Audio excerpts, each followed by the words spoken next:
Pode a arte criada por inteligência artificial ser racista?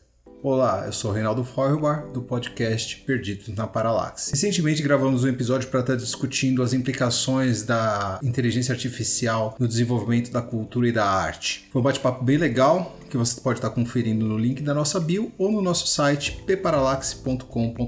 Acontece que para a divulgação do episódio tivemos a ideia de estar criando uma arte, uma capinha para o Instagram, usando inteligência artificial para transformar os perdidos, os hosts do nosso podcast, eu, a Raquel e a Manu, e o nosso convidado, Eduardo Shaw, em versões desenhadas pelo Midjourney para estar compondo essa arte. Mas acontece que quando nós começamos esse processo de conversão, de recriação dos perdidos e do nosso convidado através dessa tecnologia, nós percebemos que alguns de nós ficamos um pouco mais fiéis e outros muito distantes de como nós nos parecemos. E isso causou aí um certo estranhamento e uma certa frustração. A Manu mesmo, que o Midjourney não teve tanta fidelidade em retratá-la, acabou bem chateada com a ferramenta. E eu vou deixar o aviso para esse robozinho aí de inteligência artificial. Mexeu com um de nós perdidos, mexeu com todos. A gente vai problematizar isso aí. Então, a primeira especulação das nossas problematizações foi: será que essas ferramentas de criação de imagem por inteligência artificial têm um viés racista em seus algoritmos? E se esses algoritmos eles têm um viés racista, será que eles foram programados para ser dessa forma? E se eles foram programados para ser dessa forma, isso serve ao interesse de quem? Então a gente resolveu fazer uma investigação para estar tentando responder essa pergunta. Essa investigação ela foi acompanhada de outras tentativas de converter outros dos nossos amigos dos Perdidos na Paralaxe em versões recriadas pelo Midjourney, ver onde ele teve mais sucesso, onde ele teve menos sucesso e comparar com as informações que nós compilamos a respeito dessa tecnologia, como ela se desenvolveu e como ela vem sendo usada para tentar chegar numa conclusão se há um enviesamento como nós suspeitamos. Então a primeira coisa que a gente precisa entender sobre essa tecnologia do Midjourney e do DALL-E e de várias dessas outras ferramentas é que a tecnologia que está por trás dela tem um nome chamado Stable Diffusion ou difusão estável. Essa tecnologia ela foi desenvolvida por uma empresa norte-americana chamada Stable AI. O desenvolvimento da difusão estável envolveu o compilamento e aprendizado através de mais de 160 milhões de imagens. Mas como é que se dá esse processo de aprendizado? Como é que uma máquina aprende a conseguir entender uma imagem e reproduzir ela? Essas 160 milhões de imagens, elas foram submetidas a um processo onde elas foram gradativamente adicionadas de ruído até chegar num ponto que elas ficaram muito parecidas com aquelas imagens de TV fora do ar. A mesma ferramenta, ela rodou uma engenharia reversa em cima desse ruído para tentar reconstruir a imagem original. Então ela faz os passos contrários para tentar conseguir chegar no mesmo resultado que ela tinha com a imagem que foi alimentada. A imagem nova é comparada com a imagem base e se ela for considerada fiel bastante, a máquina conseguiu passar nesse teste de conseguir reproduzir a similitude entre a imagem dela e a imagem original. Esses ruídos que foram obtidos através desse processo foram etiquetados. Por exemplo, uma maçã recebeu a etiqueta de uma maçã, uma cadeira recebeu uma etiqueta de uma cadeira e foi armazenado num imenso banco de dados, onde, quando você pede, por exemplo, uma maçã usando um boné, os ruídos dessas imagens ou de várias imagens semelhantes são combinados, passam por esse processo de difusão estável em engenharia reversa para estar conseguindo produzir uma imagem nova e original, entre aspas.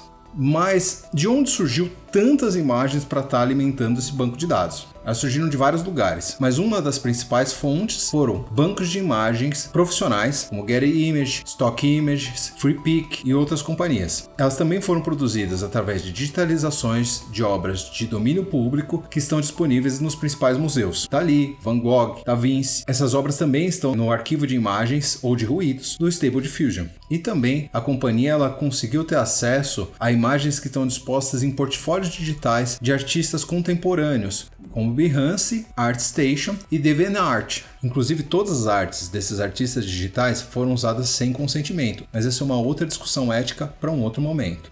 Então, a gente já sabe como é que essa tecnologia funciona, a gente já sabe de onde que eles tiraram essas imagens para estar conseguindo fazer esse banco. Já dá para dizer se essa tecnologia tem um viés racista ou não? Ainda não. Porque um outro componente muito importante para o funcionamento e aprendizado dessas máquinas é justamente quando um usuário faz uma solicitação de um desenho de uma maçã, por exemplo, o sistema ele vai estar renderizando 4 versões e aí o usuário ele vai estar olhando essas 4 versões, vai estar vendo qual delas que é mais desejável, qual que ele acha que está mais próxima do uso que ele pretende dar para aquela imagem, e aí ele vai estar selecionando ela, pedindo para estar sendo feita em alta resolução, ou pedindo para o próprio Midjourney estar fazendo outras 4 versões da maçã para poder conseguir chegar num resultado mais aproximado daquilo que ele espera. Ou seja, esse próprio feedback do usuário, ele vai alimentar o sistema dizendo quais são as imagens mais desejáveis. Isso não vai acontecer só para maçãs, isso vai acontecer também, por exemplo, quando você pede um retrato de uma mulher, quando você pede um retrato de um homem, quando você pede um retrato de um esportista. Todas essas solicitações recebem respostas dos usuários dizendo quais imagens são mais adequadas para representar aquilo que foi solicitado. Então,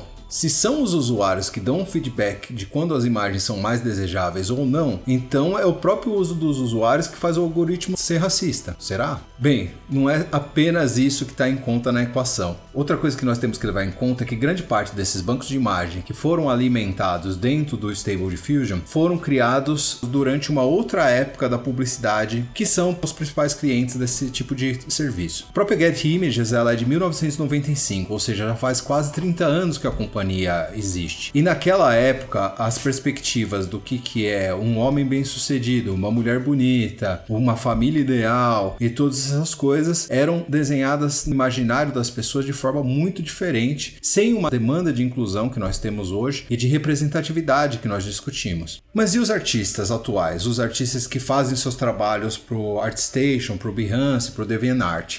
Esses artistas que têm os seus portfólios, eles também são influenciados por essa produção cultural.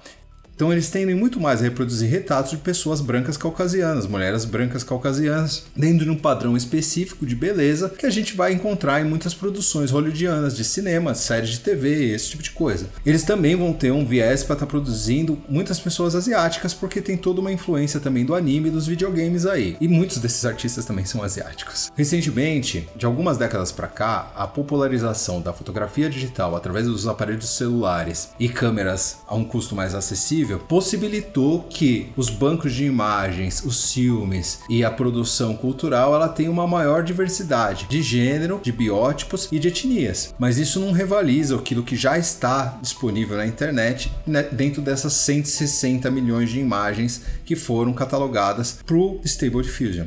Então, com toda essa informação, a gente volta para a questão de recriar os perdidos na Parallax lá no Midjourney. E aí a gente tem uma surpresa. De repente, o Matheus, que tem traços de ascendência negra, ele foi muito mais bem representado que a Manu ou o Fred, que aqui no Brasil seriam lidos como brancos.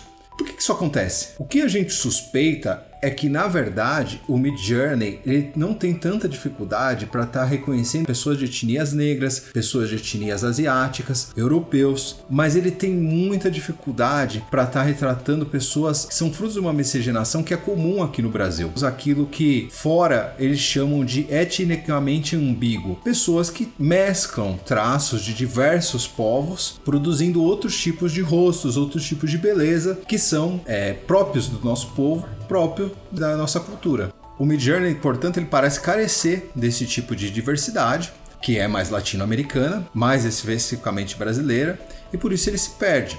Então, respondendo àquela provocação que a gente fez lá no começo, sim, as ferramentas de criação de arte digital têm um viés racista, mas não porque elas foram desenhadas de forma intrínseca para ser racistas, mas porque a combinação da historicidade que precede a produção de imagens, a diversidade, a demanda comercial e econômica por essas imagens no passado e mesmo atualmente, o acesso à tecnologia de produção de imagens acaba produzindo um recorte eurocêntrico no banco de dados do Stable Diffusion, e as tendências estruturantes das pessoas de reconhecer certos padrões étnicos como desejáveis, acaba reforçando o material que já está disponível na ferramenta. Então, sim, o Midjourney ele tem um viés racista, mas não por uma questão de ser desenhado, mas sim por uma questão estruturante, cultural e histórica, como quase todas as outras estruturas racistas que existem na sociedade. Bem, se você gostou desse vídeo, deixa aí o seu like, comenta se você acha que a resposta para essa questão é diferente dessa que a gente chegou com a nossa investigação. Acompanhe os nossos episódios do podcast, tem muita coisa legal, várias discussões legais lá. E é isso aí, até a próxima, um abraço.